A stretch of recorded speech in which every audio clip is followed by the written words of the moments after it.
काही जण शिवराळ भाषेचा वापर करतायत। शिवराळ भाषा वापरून कायापालट होणार का? जनसन्मान यात्रेदरम्यान अजित पवार यांचा विरोधकांवर निशाणा। संभाजी भिडेंच्या वक्तव्याने नव्या वादाची शक्यता। मराठ्यांनी आरक्षण का मागावं? मराठ्यांना उभा देश चालवायचा आहे। आरक्षण कुठे घेऊन बसलाय? संभाजी भिडेंचं वक्तव्य। संजय गायकवाड यांनी तलवारीने केक कापल्याच्या प्रकरणी आमदार संजय गायकवाड यांच्यासह तिघांवर गुन्हा दाखल। लोकशाही मराठीच्या बातमीनंतर कारवाई। तलवारीने केक कापल्याचा व्हिडिओ झाला होता व्हायरल। जनतेने भरलेला कराचा पैसा आज योजनेतून वाटला जातोय। सरकारकडून लाडकी बहीण योजनेच्या जाहिरातीसाठी 200 कोटी रुपये खर्च। महायुती सरकारच्या जाहिरात बाजीवरून खासदार सुप्रिया सुळेंचा निशाणा। खासदार विशाल पाटलांचे पुन्हा बंडखोरीचे संकेत। विधानसभेला वेगळी भूमिका घेण्याच्या तयारीत। खानापूर विठामध्ये महायुतीच्या संभाव्य उमेदवाराला पाठिंबा। धर्म नाही तर आरक्षण धोक्यात आहे। प्रकाश आंबेडकरांचं ट्विट करत भाजपवर हल्लाबोल। भाजप आरएसएस डॉक्टर बाबासाहेब आंबेडकरांचं काम पुसण्याचं काम करत आहे। रोहित पवारांच्या कर्जतमध्ये जय पवारांचा दौरा। जय पवार कर्जत जामखेडमधून लढण्याची शक्यता। पुन्हा येईन म्हणणारे कोणी येणार नाहीत। निवडणुका थांबवण्याचा प्रयत्न होतोय आदित्य ठाकरेंचा। देवेंद्र फडणवीसांवर हल्लाबोल। 25 वेळा उपोषण केलं तरी कुणीही त्यांच्याकडे लक्ष देत नाही। मंत्री छगन भुजबळांचा मनोज जरांगेंना टोला। 288 उमेदवार उभे करावे आणि निवडून आणावे, जरांगेंना आव्हान।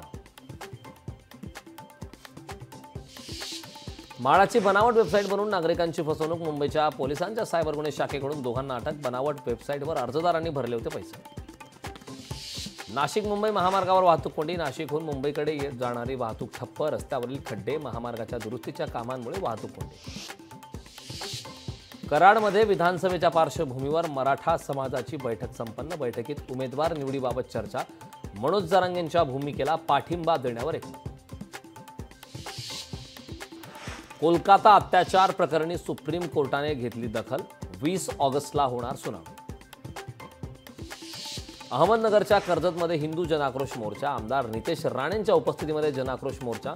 मंदिराच्या आजूबाजूचं अतिक्रमण हटवण्याच्या मागणीसाठी मोर्चा। पंढरपुरात विठ्ठल दर्शनाचा बाजार सुरू। पैसे घेऊन दर्शन दिलं जात असल्याचा उघड। पैसे घेऊन दर्शन देताना सापडला सत्ताधारी पक्षाचा पदाधिकारी। शहर पोलीस ठाण्यात गुन्हा दाखल। नवाब मलिक राष्ट्रवादीतच असल्याचं स्पष्ट। जनसन्मान यात्रेत सामील होण्याचं मलिकांचं आवाहन। उद्या सायंकाळी 4 वाजता राष्ट्रवादीची जनसन्मान यात्रा चेंबूरमध्ये। पुण्यात पावसामुळे वाहतूक कोंडी। तुफान पावसात महिला वाहतूक पोलीस कर्तव्यावर। शिल्पा लांबे यांनी भर पावसात वाहतूक कोंडी सोडवली। पुण्यात सलग दुसऱ्या दिवशी मुसळधार पाऊस। शहराच्या अनेक भागांमध्ये पावसाची बॅटिंग। पावसामुळे नागरिकांची उडाली तारांबळ। पिंपरी चिंचवडमध्ये काही दिवसांच्या विश्रांतीनंतर पावसाची जोरदार हजेरी। पिंपरी चिंचवडच्या काही भागांमध्ये जोरदार पाऊस। अचानक आलेल्या पावसामुळे नागरिकांची त्रेधा तिरपीट।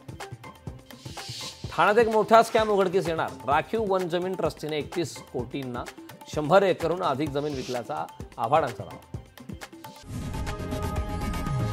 लोकशाही मराठी ऐका, पहा, जागरूक रहा।